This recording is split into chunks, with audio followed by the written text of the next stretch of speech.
Hi. So we're going to do another episode, yes, another one of Listen Up Kansas with me. I'm Misty Hobbs. I am your Democratic candidate for the Kansas State House in District 82. How you doing? It's good to see you guys again. It's Memorial Weekend.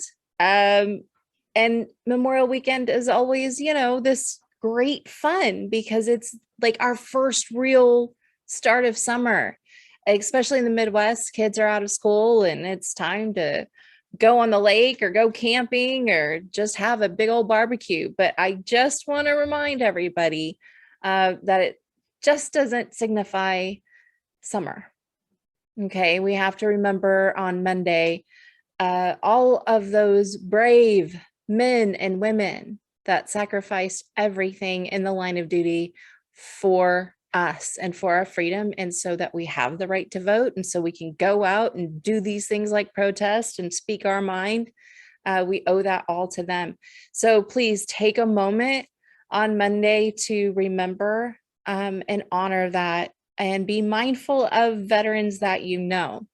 As you know, we always want to thank them for their service, but on Memorial Day, at least with the men and women that I've met, especially if they're active duty, kind of feel weird about being thanked on Memorial Day because they themselves are remember the people that went before them. So just a little reminder to be mindful. And also there's like Taps Across America. And I know here in Derby, there's going to be at the park, I believe, and I think it's around 3 p.m. is when it usually starts. So Google that. And I'll probably put information below. Everything I say, I like to cite. So today will be no different.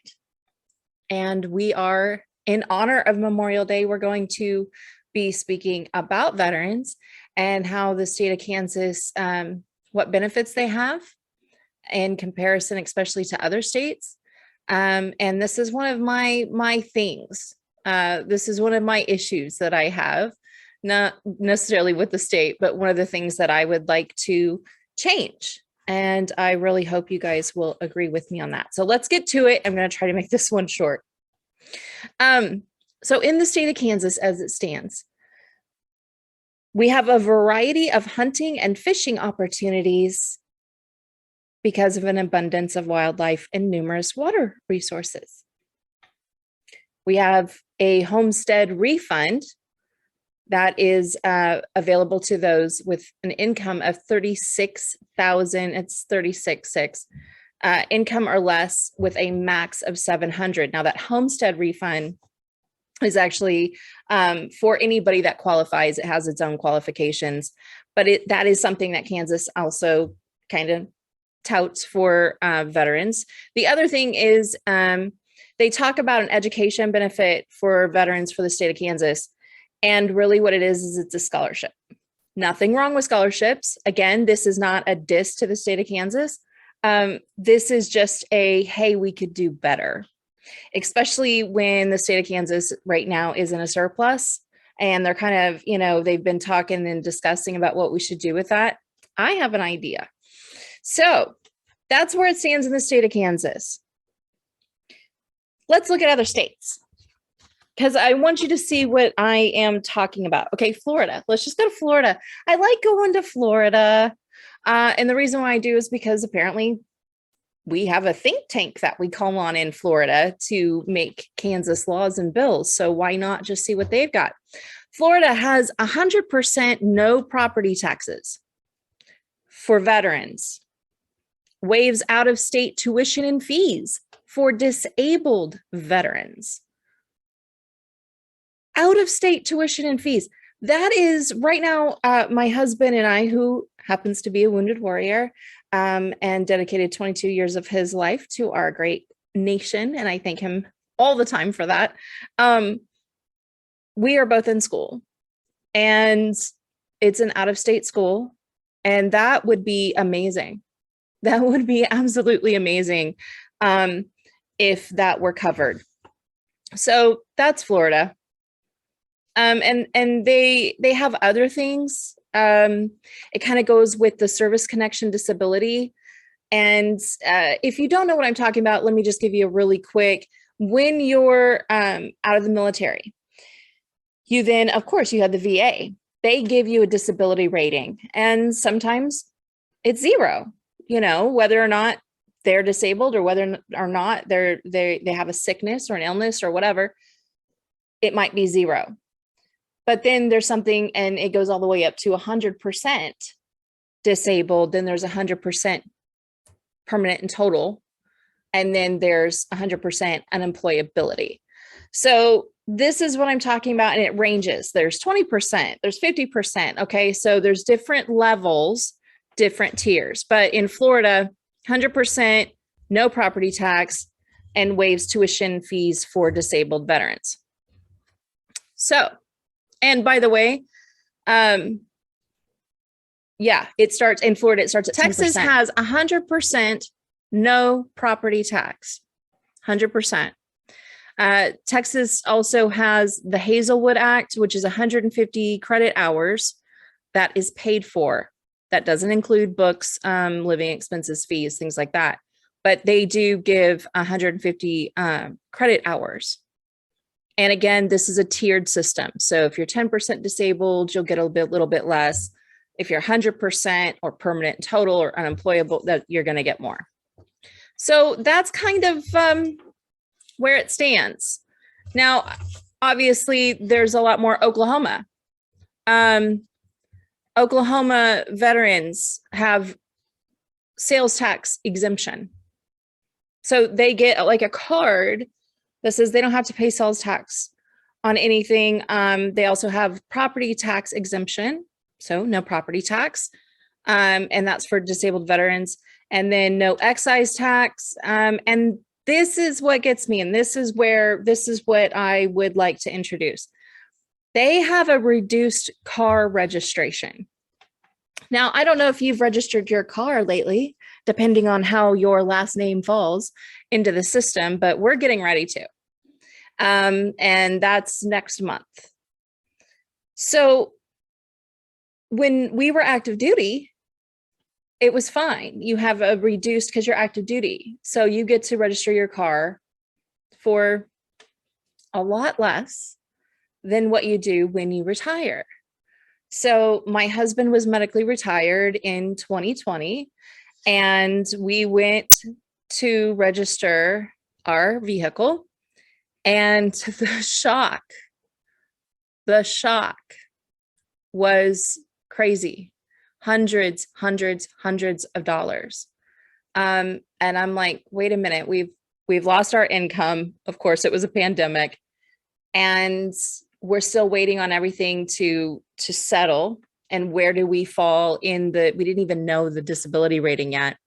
And here we are faced with almost $600 in car registration that we hadn't budgeted for, because we just, one of it was we weren't thinking, but two, when you're not given all the information, how are you supposed to know? So I propose, and if I'm elected, that's what I would like to introduce, that we as a state come together and do better for our disabled veterans. I'm going to go over some stats with you really quickly. And this is Kansas veteran status. And it is from, let me pull it up here. It is from the Housing Assistance Council. And you can find this, and again, I'll link to it, but it's veteransdata.info. And so right now, the veteran population in the state of Kansas is 176,444. Okay, so that's how many vets we have. That ends up being 8% of the population of Kansas. 36% of those men and women are Vietnam era. And then, of course, we go into Gulf War I, Iraq and Afghanistan, and then 20% between conflicts. So now, of those 176,000, not all of them have a disability rating. The ones with the Kansas veterans have a service-connected disability rating. The ones that have that ends up being 21%. So that's 37,698 veterans that have a service-connected disability, that have a VA rating. That's really not a lot of people if you think about it. And of those, who knows how many of those, other than the VA, would know if they're 100%. Not all of that 37,000 is going to be 100%. So, you know, I look at it as probably, well, maybe about 25% of that would be 100%. So if we're doing it on a tiered system, you know, let's knock off 10 for 10, 20 for 20, 50% for 50%. We can find a way to make this work, and help those that really signed up to give us everything and were prepared to give us everything. I think that would be huge. The other thing that I think could help. So veteran occupied homes, 118,000 veterans own their home. The median value of those homes are $145,000. Okay, so that's the value. And now with, you know, inflation and housing and all that, it probably sits around 2. Let's call it, actually, let's go up to 180 just to make it fair. So they're modest homes. And again, I get that we have a Homestead Act, but it doesn't always help those that really do need it, especially when the median household income of Kansas veterans is $59,000. Now, to some, that's really great. But when you're facing that and a disability, and then your, you know, normal bills and your normal taxes, which we all know have gone crazy, and we all know that our registrations got hiked up, it gets harder. And the number I really want you guys to know is that 6.7% of Kansas veterans live in poverty. And that's just too many. So that's what I think we should do. I also think we should have schools, or ask schools, to give back more. And I know this is where everybody goes, wait a minute, they have the GI Bill. Yeah, they do. The ones that didn't use it while they were in, or give it to their family. Now, 100% disabled vets get something called Chapter 35. It's not for them, though. It's for their family members. So the family members get to go to school. Their spouse and children get to go to school for free until a certain age. In my case, I think I have 10 years to use it. Children have until the age of 26 to use it. So that's what we get. So let's say that somebody gets medically retired. They weren't planning on hitting the button, but they had to go because of their disability, but they use their GI Bill. If they use their GI Bill and they have a higher degree, however, they can no longer do that degree, sure, they can go to the VA. There's nothing wrong with that. VA has some programs, but, and I know what I'm talking about here because this is something that's personal in my house. If you want to do something different, or you have to do something different for whatever the reason is, and you need another degree to get there so you can make more money, or you can get yourself out of poverty, if the VA doesn't deem it to be profitable or something that could make you money, it's not going to go that way. So every department has their own way of handling things. Of course they do. And that's, and the VA is out of the state's hands. That's a federal thing.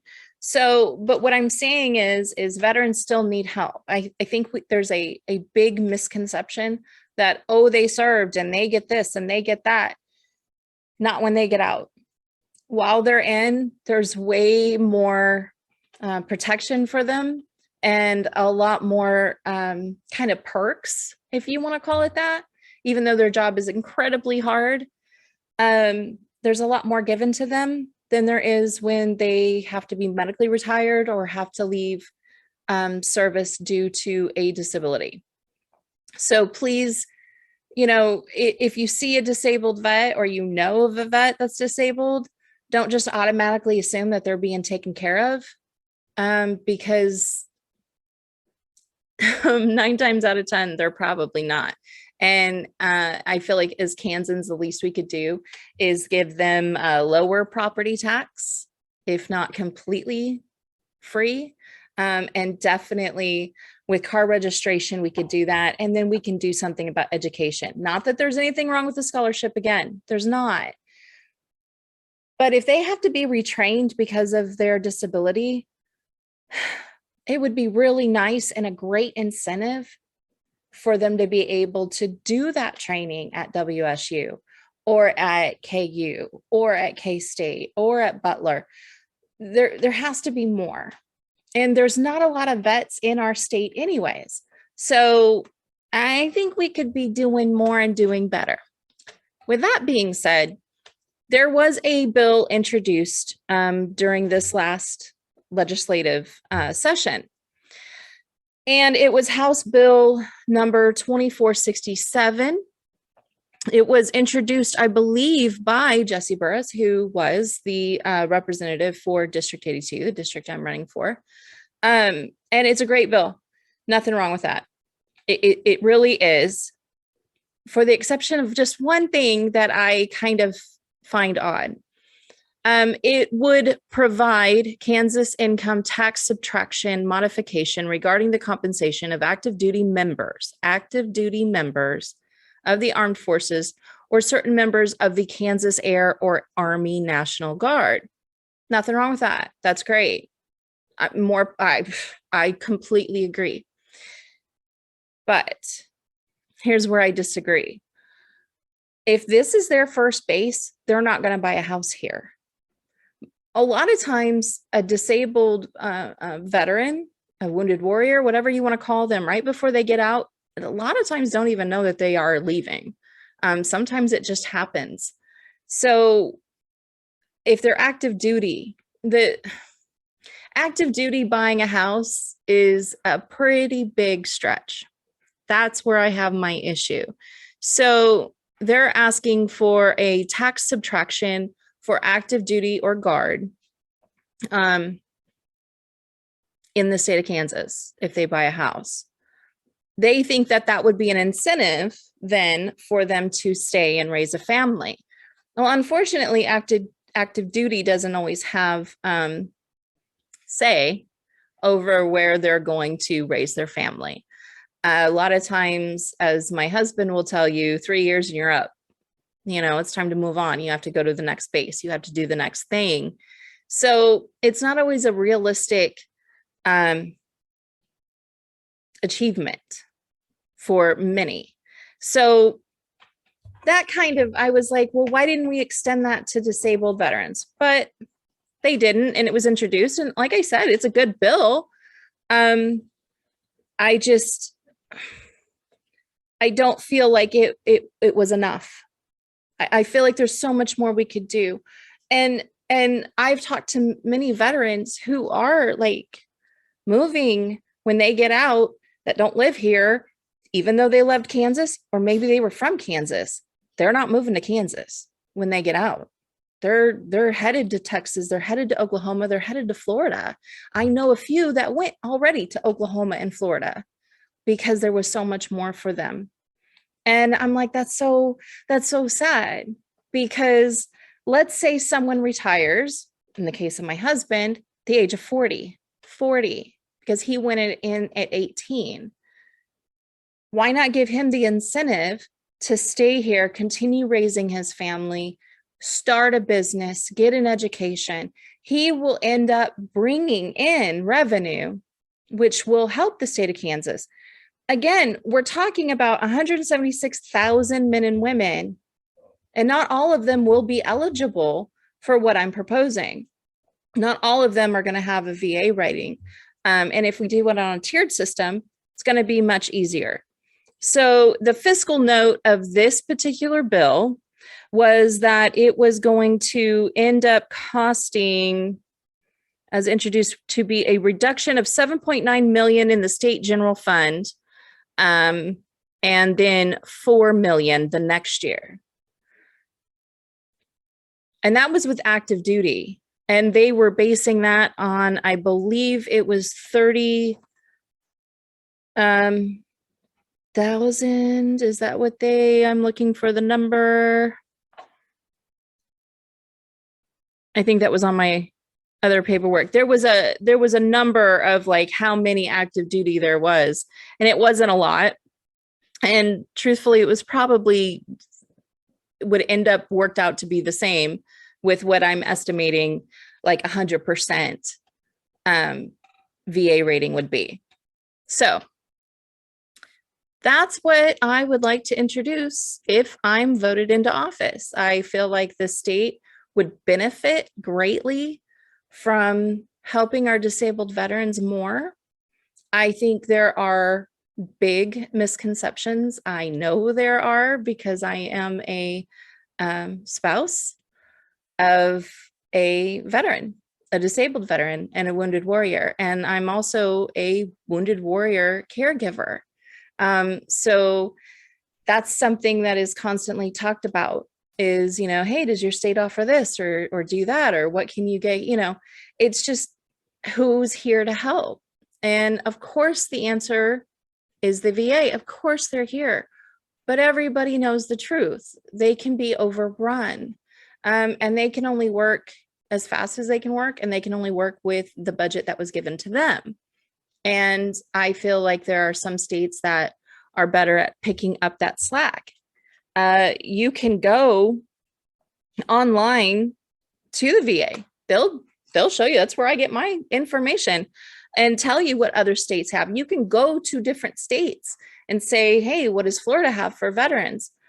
I just feel like it's necessary that we honor and continue to honor those that served and that were there for them. My husband and I are big on that. We have a podcast, if you guys didn't know.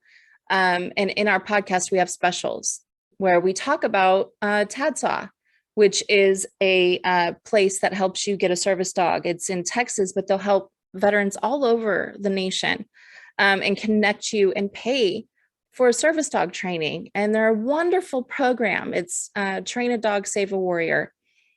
They're amazing. We have been able to work with them, and we adore that organization.